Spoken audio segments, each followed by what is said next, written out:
같이 읽겠습니다. 여호수아가 이같이 그 온 땅 곧 산지와 온 네겝과 고센 온 땅과 평지와 아라바와 이스라엘 산지와 평지를 점령하였으니 곧 세일로 올라가는 한락산에서부터 헤르몬 산 아래 레바논 골짜기의 바알갓까지라. 그들의 왕들을 모두 잡아 쳐 죽였으며 여호수아가 그 모든 왕들과 싸운 지가 오랫동안이라. 기브온 주민 히위 족속 외에는 이스라엘 자손과 화친한 성읍이 하나도 없고 이스라엘 자손이 싸워서 다 점령하였으니 그들의 마음이 완악하여 이스라엘을 대적하여 싸우러 온 것은 여호와께서 그리하게 하신 것이라. 그들을 진멸하여 바치게 하여 은혜를 입지 못하게 하시고 여호와께서 모세에게 명령하신 대로 그들을 멸하려 하심이었더라. 그때 여호수아가 가서 산지와 헤브론과 드벨과 아납과 유다 온 산지와 이스라엘의 온 산지에서 아낙 사람들을 멸절하고 그가 또 그들의 성읍들을 진멸하여 바쳤으므로 이스라엘 자손의 땅에는 아낙 사람들이 하나도 남지 아니하였고 가사와 가드와 아스도데만 남았더라. 이와 같이 여호수아가 여호와께서 모세에게 말씀하신 대로 그 온 땅을 점령하여 이스라엘 지파의 구분에 따라 기업으로 주매 그 땅에 전쟁이 그쳤더라. 아멘. 찬양대의 찬양 있겠습니다.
우리가 계속 여호수아를 보고 있는데요. 여호수아에서 가나안 정복 전쟁을 시작하고 여리고 성으로 들어가고 아이성 전투를 하게 됩니다. 그리고 나서 기브온이라는 족속이 화친을 청하게 되고 화친을 청하고 난 후에 속은 걸 알고 그들을 이스라엘의 종으로 삼게 됩니다. 그리고 나서 기브온과 화친했다는 것을 주변 나라들이 알고 5개국의 연합군들이 힘을 모아서 기브온을 공격하러 듭니다. 그 장면이 이제 여호수아 9장, 10장, 11장 이렇게 3장에 걸쳐서 나오는데요. 오늘 말씀은 이제 그 장의 거의 결론 부분에 해당되는 내용입니다. 저는 오늘 말씀을 통해서 기본과 하친한 이 장면과 아이성 전투의 장면을 좀 비교해 가면서 하나님의 성품에 대해서 좀 이제 함께 나누고자 합니다. 이스라엘이 가나안에 입성한 후에 여리고성과 아이성을 차례로 승리하고 점령하게 되죠. 이제 요단 서편에서 동쪽으로 넘어왔기 때문에 그 서편에서 동쪽으로 넘어오면 그 점령한 주변의 나라들이 이제 겁을 먹게 될 수밖에 없지 않습니까? 그래서 가나안 족속들이 취할 수 있는 행동은 두 가지라고 봅니다. 첫째는 이스라엘 뒤에 계시는 하나님을 깨닫는 사람들은 족속들은 하나님과 화친을 청하는 것이죠. 하나님 앞에 항복하고 하나님께 나와서 하나님과 화친하는 것이 첫 번째 방법입니다. 두 번째 방법은 이스라엘의 그 강함을 이기기 위해서 이스라엘보다 훨씬 더 큰 병력으로 또는 군사력으로 이스라엘을 이기려고 하는 방법, 이렇게 두 가지 방법이 있습니다. 가나안 족속들은 이 두 번의 승리로 인해서 염려와 걱정이 될 수밖에 없죠. 그래서 요단 서편에서 넘어와서 동쪽으로 넘어와서 그 여리고 아이 그리고 바로 밑에 있는 이 기브온 족속이 자기 차례가 되니까 모여서 회의를 합니다. 어떻게 할까 고민하다가 이스라엘과 화친하기로 결정합니다. 그런데 하나님께서 이스라엘이 가나안 지경에 들어갔을 때 가나안 족속들과 화친하지 못하도록 했다라는 생각이 드니까 그들이 멀리서 온 것처럼 속여서 이스라엘과 화친하려고 합니다. 이때 여호수아와 이스라엘은 속아서 그들과 화친을 맺고 여호와의 이름으로 맹세하게 되죠. 9장 14절 말씀입니다. 9장 14절 말씀 같이 읽겠습니다. 무리가 그들의 양식을 취하고는 어떻게 할지를 여호와께 묻지 아니하고. 여호수아와 이스라엘이 기브온 족속과 화친하는 데 있어서 하나님의 평가는 부정적이라고 봅니다. 왜냐하면 여호와께 묻지 아니했다라는 말을 하기 때문이죠. 그런데 이런 부정적인 평가를 했음에도 불구하고 하나님께서는 여호수아 또는 이스라엘을 막지 않으세요. 결국 기브온이 거짓말로 속여서 화친을 맺게 된 것을 알게 된 여호수아가 기브온 족속에게 한 말이 좀 특이합니다. 9장 27절인데요. 9장 27절 말씀 같이 읽겠습니다. 그날에 여호수아가 그들을 여호와께서 택하신 곳에서 회중을 위하며 여호와의 제단을 위하여 나무를 패며 물을 깃는 자들로 삼았더니 오늘까지 이르니라. 분명 기브온 족속은 이스라엘을 속였습니다. 여호수아는 여호와께 묻지 않았죠. 그래서 결국 이스라엘의 종이 됩니다. 그런데 9장 23절에 보면 내 하나님의 집을 위하여 나무를 패며 물을 깃는 자가 되게 한다라고 말합니다. 그리고 27절 조금 전에 읽었던 말씀을 보면 오늘까지 그들이 이르렀다 이렇게 기록합니다. 그러니까 하나님을 속였는데 이스라엘을 속였는데 희한하게 하나님의 집의 종으로 삼고 그들을 지금까지도 이스라엘 백성 중에 있게 하겠다. 하나님의 자녀로 삼았다라는 말이 됩니다. 이제 여기서 이제 아이성하고 비교해 볼 텐데요. 아이성 전투도 아간이 범죄했습니다. 그 범죄로 인해서 아이성 전투는 실패하게 됩니다.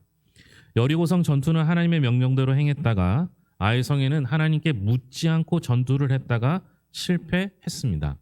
그러니까 묻지 않고 했죠. 기브온과 화친할 때도 안 물었습니다.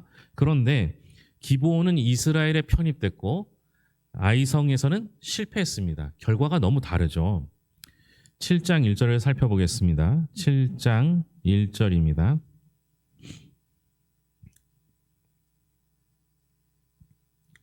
(7장 1절) 같이 읽겠습니다.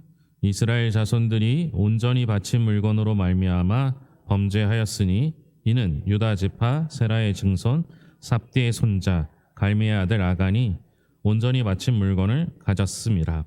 여호와께서 이스라엘 자손들에게 진노하시니라. 이렇게 하고 2절에서는요.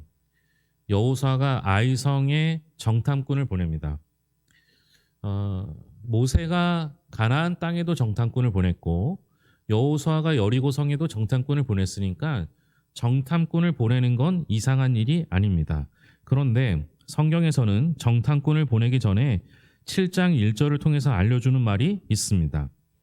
우리가 흔히 아이성 전투의 실패는 두 가지 이유 때문이라고 생각해요. 첫째는 이스라엘이 겸손하지 못했다라는 거예요. 왜냐하면 여리고성을 점령하고 정탐꾼을 보내 아이성을 보냈더니 정탐꾼들이 돌아와서 하는 말이 아이성은 작은 성이라 한 2, 3천만 다 올라가지 말고 2, 3천 명만 올라가면 되겠다 이렇게 평가를 합니다. 이게 교만한 거죠. 교만이 전쟁의 실패의 원인이다라고 말합니다.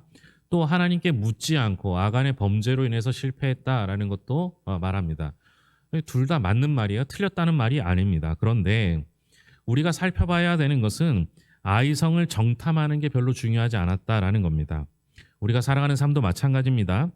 우리가 살펴야 되는 건 내 앞에 놓인 문제가 아닙니다. 내가 해결해야 할 상황이 아닙니다. 실제로 우리가 언제나 살펴야 하는 것이 있다면 그건 하나님의 마음입니다. 7장 1절 끝부분에 보면 여호와께서 이스라엘 자손에게 진노하셨다라고 말합니다. 하나님은 이미 아이성을 살펴보기도 전에 진노하셨습니다. 여호수아가 아이성을 살펴보기 전에 하나님의 마음을 살폈다면 알았을 일이죠. 우리가 주의해야 할 것이 있다면 항상 하나님의 마음입니다. 주님의 마음을 아는 것이 우리에게는 늘 중요한 것입니다. 하나님의 뜻에 따라 이스라엘을 이끌어야 될 여호수아가 하나님의 마음을 알지 못했다. 이것이 실패의 첫 시작이 됐던 것이죠. 비슷하진 않지만 이 경우가 있을 거예요. 어떤 아이가 학교에서 칭찬을 받았거나 100점을 맞아오면 집에 오면 너무 기분 좋아서 엄마 앞에서 자랑하지 않습니까? 그런데 아이들이 흥분을 잘 낮추지 못할 때가 많으니까 흥분한 상태로 계속 떠들고 엄마가 이래야 되는데 자꾸 옆에서 뭐라고 하면 처음에는 잘했으니까 칭찬해 주지만 시간이 지나면 지날수록 어떻게 돼요? 그게 계속 오래되면 화가 나게 되죠. 근데 이 아이가 엄마가 화난 얼굴을 모르면 어떻게 해요? 계속 흥분한 상태로 그렇게 하게 됩니다. 여러분 이게 비슷한 좋은 예가 될지는 모르겠지만 우리가 승리에 도취되거나 우리가 무언가 내가 잘한다고 여기게 되면 하나님의 얼굴을 살피지 않습니다. 여호수아가 지도자로서 백성의 마음을 살피는 것도 중요하긴 하겠지만 하나님의 마음을 살필 수만 있었다면 그래서 하나님의 진노하심을 알기만 했다면 하나님께 묻지 않을 수가 없었던 것이죠. 우리는요 그 누구의 마음보다 그 어떤 것보다 하나님의 마음을 아는 게 중요합니다. 그런데 기브온에서 같은 실수를 반복하죠. 묻지도 살피지도 않습니다. 하지만 하나님께서는 어떤 마음도 표현하지 않습니다. 여호수아는 속아서 화친을 맺죠. 그 후 두 가지 일을 행하게 됩니다. 첫째는 화친을 깨지 않고 다만 기브온이 속였기 때문에 이스라엘 종으로 삼게 됩니다. 이에 대한 하나님의 반응은 오늘까지도 이스라엘에 편입되었다라고 봅니다. 결국 받아들여진 것이죠. 두 번째는 이 일로 인해서 주변 5개국 연합군이 이스라엘이 아닌 기브온을 공격해 옵니다. 이때 여호수아는 이스라엘을 이끌고 화친을 맺은 기브온을 돕기 위해 출발합니다. 길갈에서 출발해서 올라가는 여정이에요. 지난 수요예배 때도 자세히 설명드렸는데요. 약간 언덕을 올라가는 길이에요. 그리고 초행길이에요.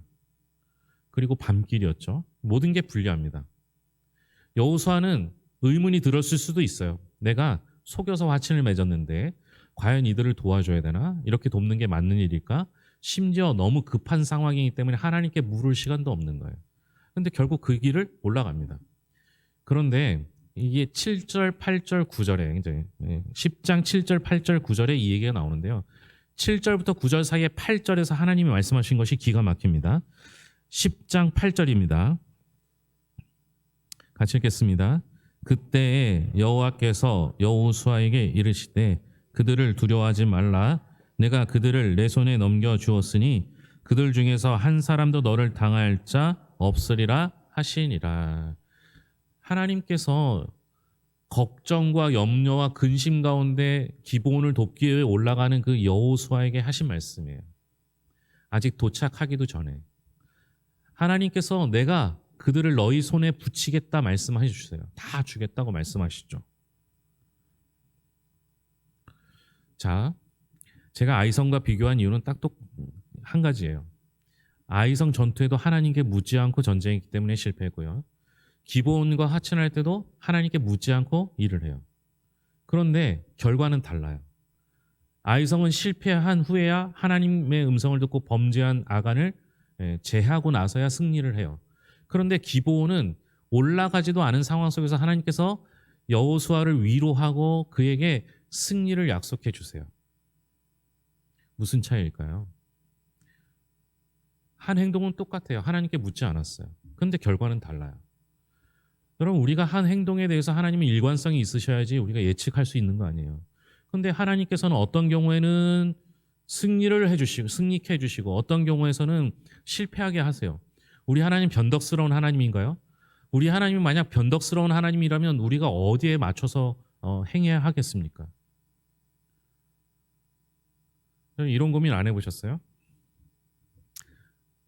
아니, 하나님은 변덕스러우면 우리가 할 수 있는 게 없잖아요. 근데 여러분, 하나님이 변덕스러운 건 이스라엘 입장에서 봐서 그래요. 이스라엘이 하나는 실패, 하나는 성공했기 때문에, 그래서 이스라엘 입장에서 보면 우리 하나님은 변덕스럽고 일관성이 없다 생각할 수 있을 거예요. 그런데 이스라엘이 아닌 기브온 족속에 관해서 생각을 해보면 좀 다른 경우가 생깁니다. 라합이 하나님 편에 서자 하나님의 백성으로 받아주시고 예수 그리스도의 족보에 들어가게 해 주셨습니다.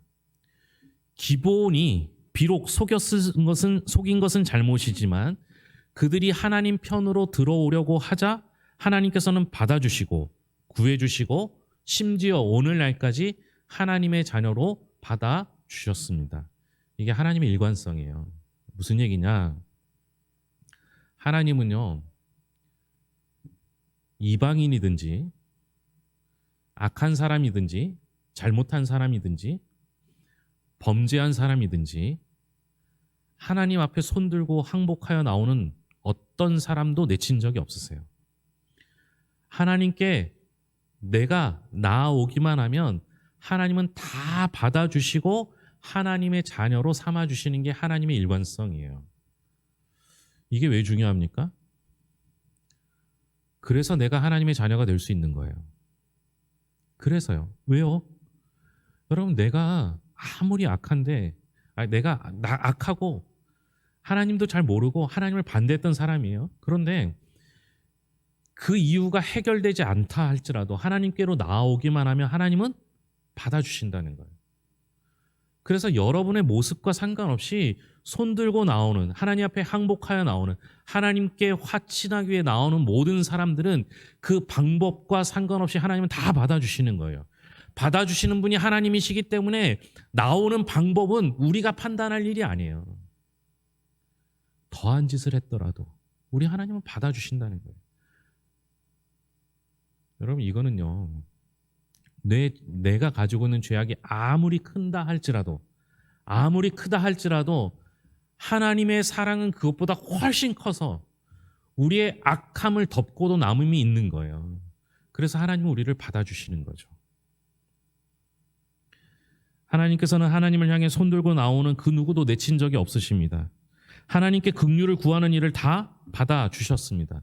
여호수아는 실수했을지 모르지만 하나님은 실수가 없으십니다. 우리가 이걸 기억했으면 좋겠어요. 왜 묻지도 않았는데 기브온을 왜 도와주고 기브온을 통해서 승리를 왜 하시냐? 하나님은 그런 분이세요. 하나님은 사랑이 많으신 분이세요. 게다가 기브온을 도와서 5개국의 연합군을 무찌른 것은 하나님의 계획이 담겨 있습니다. 11장 20절입니다. 오늘 읽은 11장 20절 말씀 같이 읽겠습니다. 그들의 마음이 완악하여 이스라엘을 대적하여 싸우러 온 것은 여호와께서 그리하게 하신 것이라. 그들을 진멸하여 바치게 하여 은혜를 입지 못하게 하시고 여호와께서 모세에게 명령하신 대로 그들을 멸하려 하심이었더라. 5나라 왕들을 또 가나안 족속들을 완악하게 하셔서 그들이 이스라엘에게 대항하게 하십니다. 그로 말미암아 하나님께서 이스라엘을 한 번에 승리하게 하시려는 하나님의 계획이었다라는 것이죠. 이스라엘은 실수했지만 하나님께서는 그 실수를 덮으실 정도가 아니라 이스라엘을 위해서 연합군을 한 번에 승리하게 하셨습니다.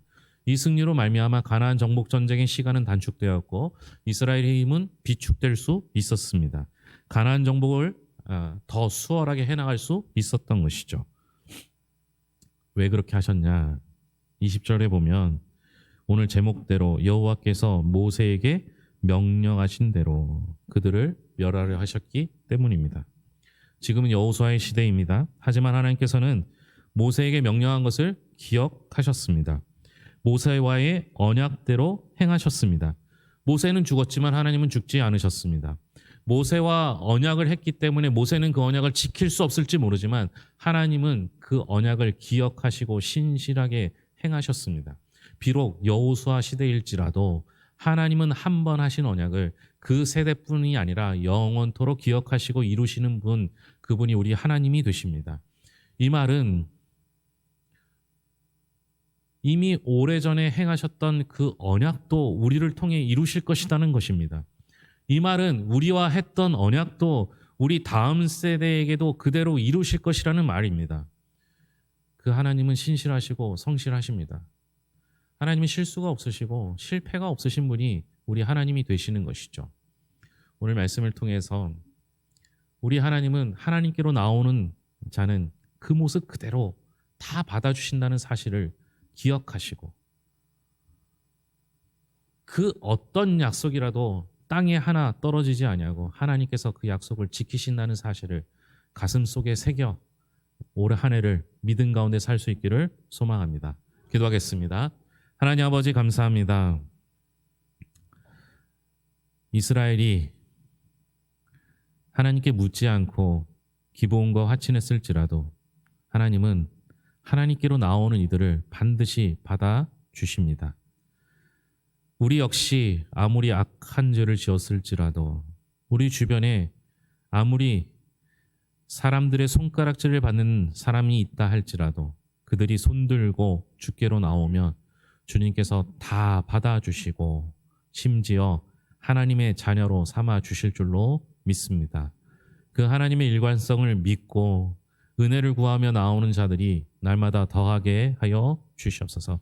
특별히 가족 구원을 위하여 기도하는 영혼들이 있습니다. 가족 중에 그들의 모습이 고쳐지고 바뀌어지고 변화되어 하나님께 나오는 것이 아니라 그 모습 그대로 나온다 할지라도 우리 하나님께서는 받아주시고 예수 그리스도의 족보 안에 넣어주실 줄로 믿습니다.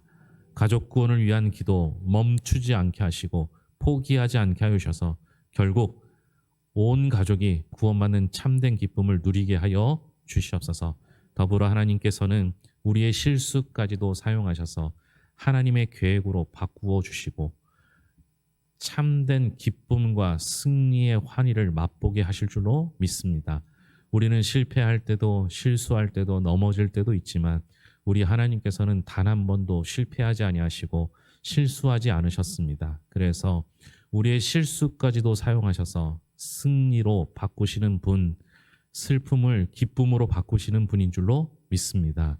그 하나님 의지하며 살아가게 하여 주시옵소서. 그래서 실수하고 실패하여 낭망하고 넘어질지라도 주님께 다시 나와 주님의 도우심 구하게 하여 주시옵소서. 우리가 생각한 것보다 더 큰 은혜로 더 큰 능력으로 우리를 덮으실 줄로 믿으며 모든 것을 예수님의 이름으로 기도합니다. 아멘.